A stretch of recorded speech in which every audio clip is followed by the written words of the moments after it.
In the real world, the world that we live in every day, we don't often hear the annual interest rate. What we normally hear is called the annual percentage rate, or APR. A lot of times when you're talking about financing or anything else, they'll use APR. APR is more of a universal way to measure interest rate. It's something we haven't really talked about yet, and that's really what section 8.6 is all about, the annual percentage rate. So on your screen, you're going to see a couple of things. One, in the upper left-hand corner, you're going to see the finance charge per $100. It's kind of a little table that's been put together that'll help you calculate roughly the APR on something. So it's not a bad table to have. Using it for the first couple of problems in 8.6. Next thing we have is the actual way to calculate what our FCP100 is, or the finance charge per 100, as I like to call it.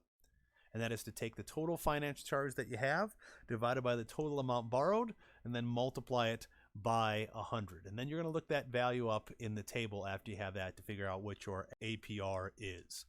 So let's look at example 1 on page 438. Hector has agreed to pay off a $3,500 loan on his home theater by making 24 monthly payments.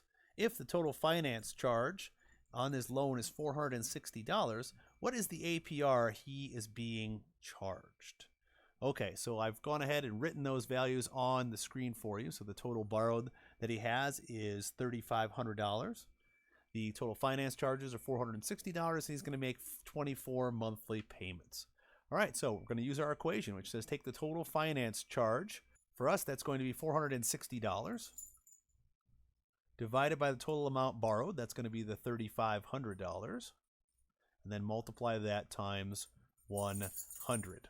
Let's bring our calculator up and calculate. 460 divided by 3,500, enter, times 100. $13.14. So let's get that on our screen.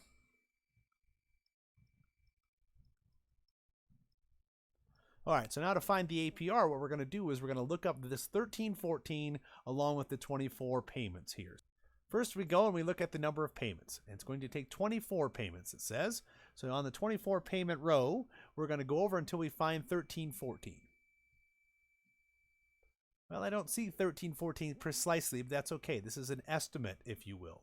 And so 13.14 is probably closer to 12% than it is to 13%. So for us, we're going to say that the APR is 12%, or approximate APR here is 12%. And that's how you do it. Not too bad, not too terrible, I hope.